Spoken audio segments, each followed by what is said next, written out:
Hello and welcome to Analyst Crossfire, an HPCC 2011 wrap-up show featuring expert voices from the HPC community giving their reactions to some of the top HPC trends as discussed at this year's conference. I'm Addison Snell with Intersect360 Research, and I'm your moderator for Analyst Crossfire. Joining me on the panel today are two vendors and two users who volunteered to apply their opinions to any supercomputing topic I care to throw their way, giving us their personal views and not necessarily those of their organizations. Representing the vendor community, first we have Eng Lim Goh, who's the CTO of SGI and a perennial highlighted speaker at HPCC. Good morning, Eng Lim. Good morning. Next we have Stephen Wheat from Intel. Stephen was recently named to the 2011 HPC Wire People to Watch list for his work in helping to establish and promote the Alliance for High Performance Digital Manufacturing. Thank you for joining us, Stephen. Well, thank you here. From the user community, we have two well-recognized and well-spoken representatives of prestigious HPC sites. First, Don Lamb, who's a professor at the University of Chicago, known for his research in high-energy astrophysics. Welcome, Don. Thank you, Ed. And finally, John West, who represents the Information Technology Lab at the U.S. Army Engineering Research and Development Center, or ERDIC. Hello, John. Morning, Addison. Panelists, thank you all for joining me for HPC Analyst Crossfire. Let's get started. Our first topic today looks specifically at the United States' role in the global supercomputing market. China now holds two of the top three slots on the top 500 list. Japan's at number 4. In December, it was announced that the Arctic Region Supercomputing Center, which was one of 6 major shared resource centers for the Department of Defense, would lose its DoD funding at the end of May. NSF funding for science, technology, engineering, mathematics, or STEM education is potentially under fire in Congress. Panelists, what will America's role in supercomputing look like over the next 5 years? Don, I'll start with you. Thanks, Addison. I think that the situation is one that should fill us with deep concern.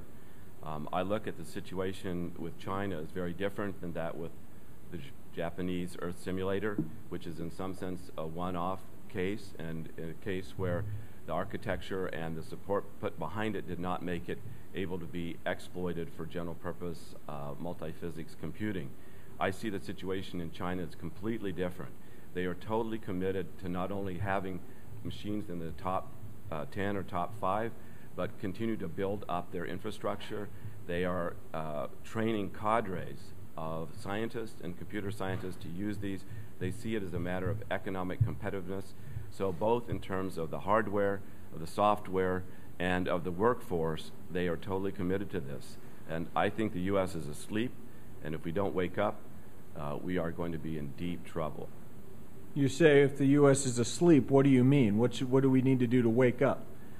I think that we have to recognize the importance of HPC for competitiveness, not only in science but in manufacturing, and rally the country and private entities and the government to overcome the structural market problems that are keeping this from being used more widely, both in academia, in government, and in manufacturing and industry. John, you're with the Army Research Development Center. Your thoughts?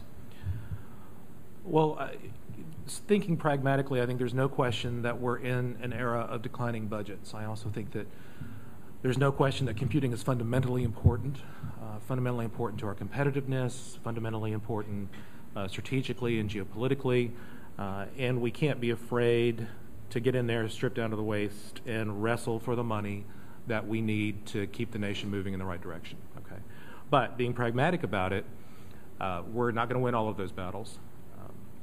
So I think what we have is motivation, strong motivation, to think very clearly about what is important. We're not going to be able to afford probably to do everything that is important, but we have to know why we're doing what we choose to do and what the ramifications are of not doing the things that we choose not to do. There's a growing chorus from PTAC, DOE, and others that chasing flop-stated goals is probably not valuable, and I think that this is likely correct. And if you look at the course, stepping back for a minute, if you look at the course of human progress, the human animal, and the way that we've innovated over the past 10,000 or so years, achievement seems to have followed language. When we had a name for something, when we could identify a concept, we could then go and develop whole new fields and whole new ways of doing things. And apropos to this conference is the concept of information as a discrete thing that needed to be managed and information could be degraded or improved. Once we had that word, then we had a whole new renaissance of telecommunications industry, new branches of mathematics and so forth. So I think what we need to do now that we have a strong motivation to do it is spend some time thinking about how we talk about the impact of what we do and coming up with, the word metrics comes to mind. I don't like that word because I usually get beaten with it, but coming up with metrics that are meaningful and allow us to think and articulate what it is we want to do and what it is we have accomplished in terms of impact. Flop doesn't mean anything to anyone, right? What means something to someone is a new medicine.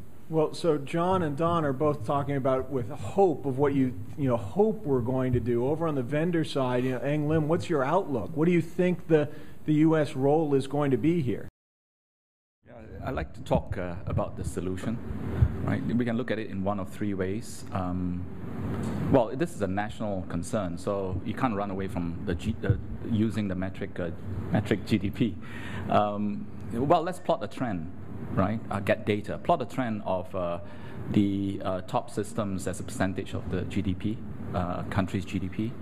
Or secondly, plot the trend of the total flops in the top 500 as a percentage of GDP and have a look at it if it is declining. If it is, then perhaps the third point is really our industry therefore have to work harder to convince the nation why HPC is important and therefore reverse this trend, right? So, so I think it may turn out that it is the third point that we actually have to work harder in popularizing HPC as the scientists of the world, as scientists in this nation, tens of years ago, put in a concerted effort to popularize science. Well, Stephen, your thoughts? Intel has a fairly broad outlook worldwide. I mean, you might not even care whether it's the U.S. or elsewhere. Well, Addison, we certainly have a very positive outlook on the HPC community. We see that it is indeed an insatiable demand within the community as it exists right now. But the challenges of this particular question, John's comments were spot on in the sense that we need to be focusing on the citizen benefit of our tool and realize that we're talking about a tool, a means to an end, and one of the key means to hopefully a significant improvement of the human condition in the nation. And until we make that relevant to the individual citizen to the point that it is in their support that we pursue an HPC agenda, and just exactly what he was talking about as to how do you prioritize national efforts. It's going to be right down to the grassroots, very much citizen-type situation. And I'm a big fan of the, for example, the NASA Mars vision and manned spaceflight. I think that has the same kind of challenge. And if we look at where people have had this kind of challenge and what would we do differently, that would do us quite well. And until, for example, this community, this room here, the people watching this are able to have a very vibrant argument about what the top 10 social economic benefits of the top 10 systems of the last 10 years, we will have some trouble with driving from a relevance in our community to the relevance of the citizen nation. Well, yeah, but everyone's talking from a standpoint of solutions and what we should do. Consider the analyst position for a moment. We're trying to forecast this, and we're seeing U.S. spending potentially significantly hampered by the current budgetary climate for the next 2 years at least, if not beyond. Yeah, Addison, I would say that this is a very difficult situation, and I would, to add a further note of urgency, I would say all we have to do is look at what China has done in the arena of energy, where they have gone in the last 5 years to being the dominant source of wind energy, of solar energy technology. They're committed to being entirely nuclear by 2100. And in computing, we see the same commitment. So I think that, Stephen, while you're right that we have to make this case with ordinary Americans, I think that in many of these high technology competitiveness arenas, it is going to be very hard to talk in detail about how this affects it, the economic competitiveness of this country. So I think we need to keep it at large themes, and we need to make the case with the administration and with Congress and other entities who will in the end be the ones who will first of all have to address this budgetary situation. More hope for optimistic solutions. Thank you, panelists, for your views. Let's move to the next topic. Our first topic focused on supercomputing, or the top of the market, but let's shift our focus to the entry level, or the so-called missing middle, the advanced technology gap between large and small industrial users that arguably places smaller companies at a competitive disadvantage. Now, the U.S. Council on Competitiveness has a pilot program in the Midwest known as Endemic that begins to address this issue. The nonprofit National Center for Manufacturing Sciences, NCMS, has organized a strategic interest group, or a SIG, and there's an open participation multi-organization alliance for high-performance digital manufacturing, which I mentioned before. So, Stephen, you are Mr. Missing Middle here.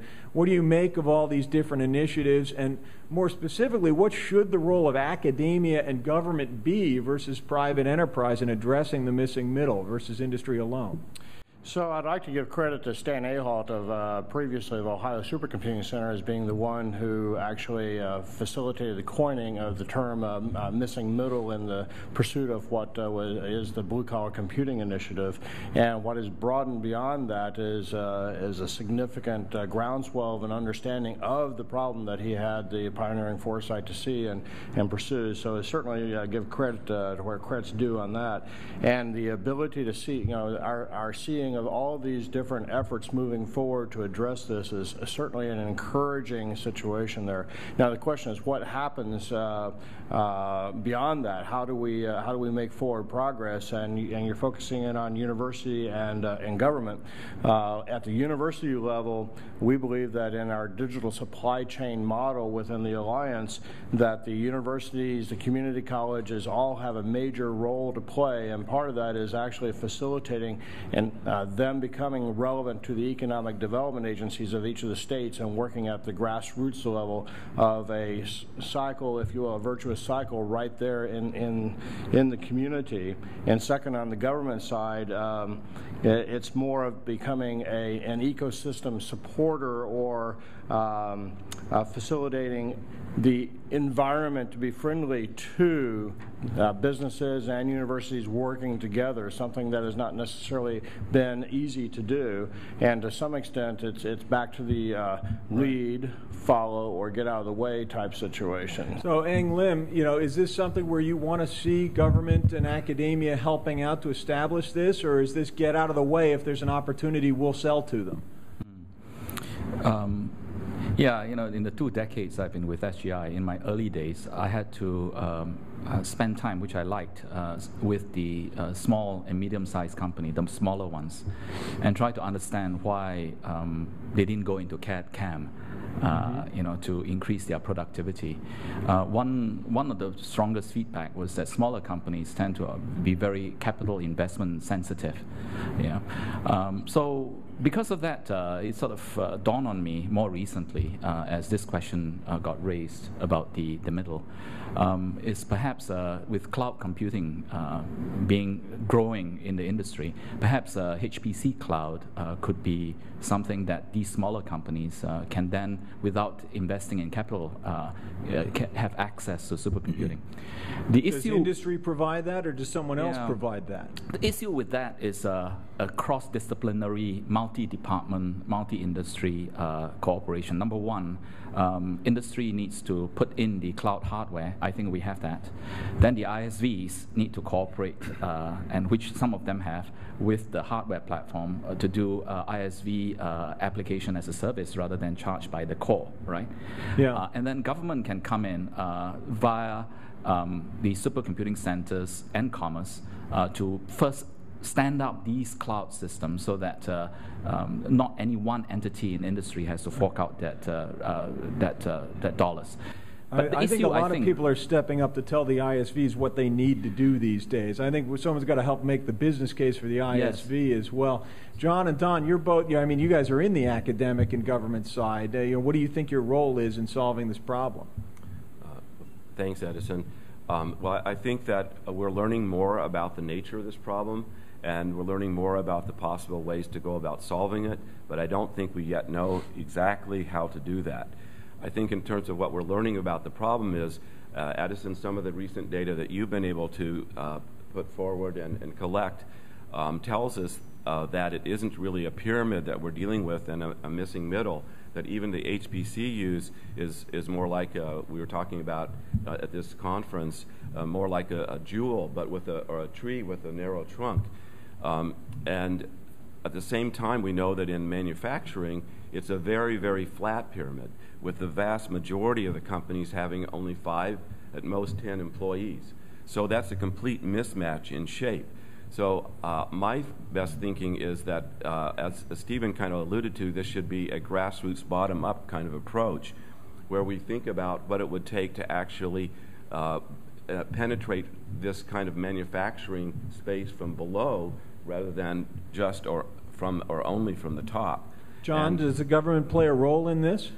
Yeah, I think there is a role. I'm a limited government kind of guy, so I certainly feel like, excuse me, I certainly feel like the grassroots approach is the right and only sustainable long-term approach. But if you think strategically along any dimension you want, militarily, geopolitically, economically, as a country, it's vital that we retain our ability as makers, right? And it's always going to be the case that the stuff that becomes easy over time to make will go other places. All right? We need to retain our differentiation and our ability to make the harder things, and we should always be the nation that knows how to make the most value-added stuff. But making needs to be a key part of our DNA. Therefore, the government has an interest in facilitating the retention of these key capabilities. So the way I'd like to think about this is, to use an analogy, I think the government role here is to show, in this case, manufacturing, small businesses, the mountain, dig a couple of pilot mines and prove that there's gold there, and then leave it to them to figure out the best way, the best time, and the best amount of gold to get out for them and their business model. I'm mostly a free market guy myself, but in this case do see the externality where it's too hard for the small companies. There's too much cost or risk. I personally think the biggest payoff would be government-funded internship programs that place engineering students with local manufacturers, make part of their coursework to assist the digital manufacturing process, which lowers the cost and the risk of adoption for the vendor, while also helping to create a talent pool, which is a big thing that we keep saying that we're missing. Thank you, panelists. Our third topic, I note that the major architectural shifts that we've seen in the past 15 years, the advent of clusters going on to multi-core, now potentially GPUs, they've all increasingly shifted the burden of scalability away from system vendors towards software developers, in our view. Panelists, what changes do we need and what do you foresee for the future of application development? John? I think it's key to recognize that the burden of software scalability has always been properly placed on application developers. They just got away without worrying about it exclusively because the hardware guys were doing such a remarkable job. And that is now changed. They are coming to the end of their ramp. So what we have now, because we haven't spent a lot of attention here, and part of that is a market dynamic, but we haven't spent a lot of attention in this area, and we have a long-term problem. You can't accelerate, I don't believe, very rapidly through this problem. We have fundamental work that has to be done, and fundamental work takes time. So I think we're going to have to spend our 40 years in the wilderness, and some of us won't make it to the promised land. So how do we do that? I think it's critical to teach computing in the core. Get it into K through 12 education and have it count toward graduation. And there's a national initiative that's aimed on doing this. It's called Computing in the Core, and I would encourage everybody who cares about computing and scientific computing to support that effort. Parallel programming for scientific computing K through 12. Don, what's your program here?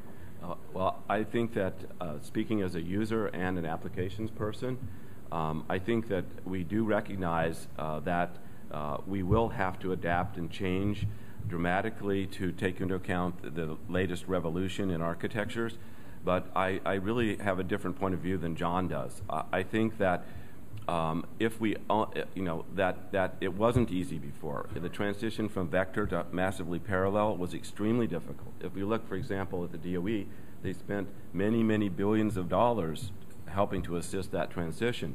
So I think that the danger here, well, I think the solution is that we need to have co-design, serious co-design begin immediately, be funded.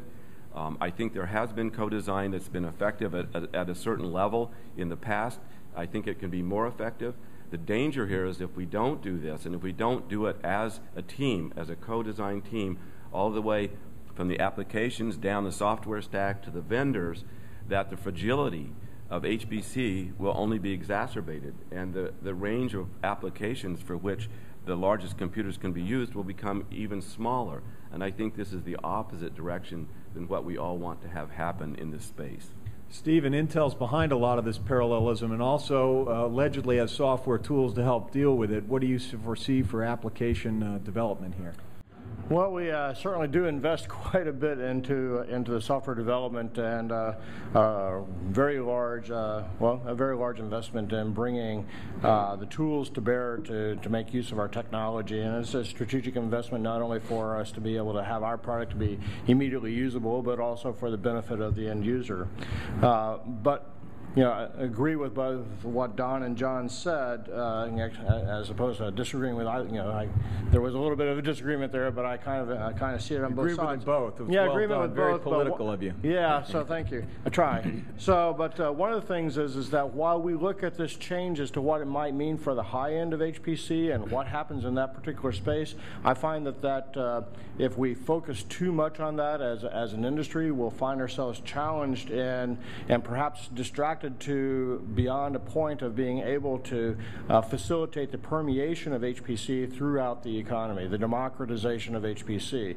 And so as we try to figure out how to make use of the latest technologies, we still have the other challenge of making the current technologies usable at the scale that they are fully capable of solving the problems of the rest of the, if you will, the bottom 50,000. Right. Eng Lim, what's the answer? If I could just jump in here one quick second to follow Sure. on Stephen, and that is, Stephen, one of the things that you brought up here is something that hasn't received the discussion that I thought it might at this conference, and that is that even the smaller users, even the desktop users, are not going to be able to hide from this revolution in technology. So it's not like it's just the high-end users that have to change their application software. It's everybody. And therefore, we're all in the same boat, and that's even more a reason to work together to solve this problem. Well, Eng Lim, what's the solution here? Should we all go to shared memory machines? That would help, right? Well, as I always say, if you have a terabyte Excel spreadsheet, you come to us. Anyway, we do we do co-design in one aspect. Intel, SGI, and one customer that has realizing that as the world moves many core, the burden of application programming will be shifted over there. And the conclusion was that as you go many cores, the amount of communication across those cores would increase, and therefore the burden on the application developers to deal with that communication increase. And as such, in this tripartite collaboration, what we did and co-design, what we did was to build a machine that would hardware offload those communication to relieve that burden a little bit, not all of it, from the application developers. So there is a way to co-design and deal with this problem, not solve it, but we just need to form collaborative units to do so.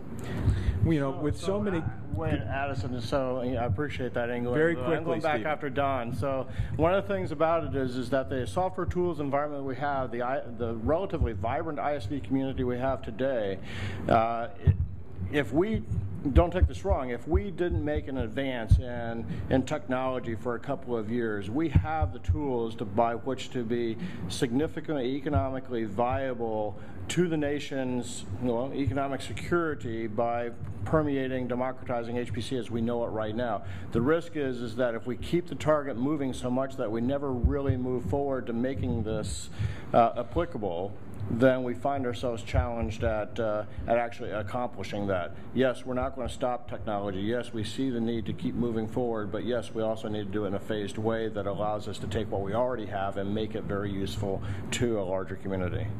Not only the challenge getting tougher for application developers, but also for our panelists as we move into our speed round and 30-second responses. First speed round topic, gentlemen, we're just talking about application programming, but system administration also arguably has gotten more complicated for the same reasons. Panelists, what do you suggest? John, start with you again. So I think as systems grow from hundreds to thousands to hundreds of thousands of processors, we've got to enable system administrators to think and specify in terms of emergent behaviors. Today's approach to system administration is akin to creating a puzzle by starting with 100,000 separated individual pieces and painting them one at a time. And what we need to do is allow them to start with a solid piece of wood, paint their picture, and then in an automated way cut it up into 100,000 pieces. Don, system administration. I think that it is increasingly a challenge. I think that there are tools that are being developed both in academia and in the private industry world. And as a user, again, and as applications person, I think that we should be using every tool that becomes available that we can, because this is going to be a very challenging problem. Eng Lim. If you look back in history, in the early days, I just heard I learned something from this conference that... Speed round, Eng Lim, no looking back at history. Yes. When you have, when you build hardware, then you put OS in it. That was the problem then. Next level up, a few years later, you have to build compilers for it, software development environment, and then you have batch queuing system. This is the next level up, system administration. We just learn from history. Stephen. So the horizontalization of computing has certainly enabled us to go much faster in scientific advancement and capability of the technology. But what we lost in that was the actual vertical solution space, if you will, the one throat to choke type situation.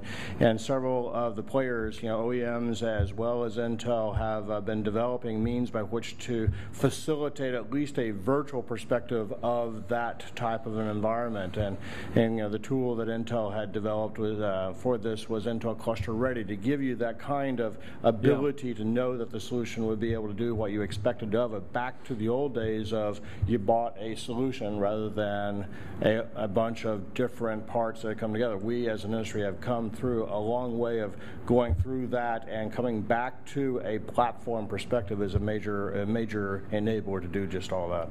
We note that major vendors have software solutions for administration and application development, and then there's a lot of independent vendors in this space now, to say nothing of all of the different open source tools. This might be the next area that's really ripe for consolidation and acquisition. Sticking with an architectural theme, given with the changes we've seen in system architectures, is system availability, which we used to hear about a little more, I think, is this still a relevant topic, or is a metric for uptime? And if so, how should it be measured, Eng Lim? This is a 30-second round? Yeah. Okay. 25 now. Go. Yeah. You're up. Eng Lim. No, availability. I need only 15 seconds. Oh, okay. Availability, definition in 2 points: reliability or resilience. More and more we realize not to have to only concentrate on reliability, just accept the fact that the system's going to fail and deal with it. And that's what's called resilience. Thank you. Stephen. So in the measure of the availability and so on, it's really to the end user's most valuable resource, and that is the human resources that are actually accomplishing their work, and through a variety of different means, by being able to be adaptive, resilient, and within the various different solution spaces there, that's the metric, is are they still getting their job done regardless of what's actually happening inside of the machine. We've actually run into that one. That means if you reserve the whole system for a LinPack benchmark, it's actually technically down. Don? I think that basically the metrics that we've used so far, both in terms of the resilience and the reliability that you were just mentioning, is fine. I think, those of us who use these machines know that the entire machine is not always going to be up even at this time. And frankly, when we're using the whole machine, usually at the DOE facilities. We don't ask for all the nodes on the machine. We give a margin so that we know even at the beginning of the job some of those nodes aren't going to be available, but we give a margin so that when they go down it can be swapped out and we can keep going. This is just a very trivial approach to fault tolerance, and I don't see any problem with it. John? Yeah, I agree with all of that. I mean, these systems are ensembles of processors. They're not monolithic entities. And it's just a shift in terms of thinking about aggregated or time averaged capability to accomplish the work that the system was installed for. Final question around the table, and this is more of a 5-second answer. Imagine, if you will, that PNFS and Luster are stocks right now. They both got big years ahead of them, but PNFS and Luster are stocks. Are you buying or selling right now? Don? I'm holding with PNFS. I'm selling Luster. Hold PNFS, sell Luster. John? I'm selling. I think the long-term outlook is dim. Eng Lim? Hold both. Hold both. Steve? Buy both. Buy both. We absolutely have to have the solution space, and it's too early to decide which way it's going to go. I'm buying PNFS. I'm holding Luster. We've reached the end of our official time, panelists, but nevertheless, I'm going to go bonus time with one final question around the table, because this was the 25th annual HPCC conference. And what was the most important thing you got out of this meeting this year? Stephen? I got the encouragement that we as a community, for the full spectrum, the computational continuum, from the high end to the larger low end, if you will, is very well attuned to the people here, and have been very much encouraged by the receptiveness to the dialogue that is challenging us. Sorry for the long answer there, but it's been a very good meeting. That's all right. We're in bonus time. Eng Lim? As with all the many years, John Miguel's vision in making a cozy but powerful attendee-type audience. Fantastic. John? Yeah, so I come year after year because I get to hear great ideas and I have space and quiet to reflect on them. So I don't get that at the office, and I don't get that at larger meetings. Don't get it during the panel either. Don, you get the last word. I love it, the last word. This is really a fantastic conference, series of conferences that John has put on.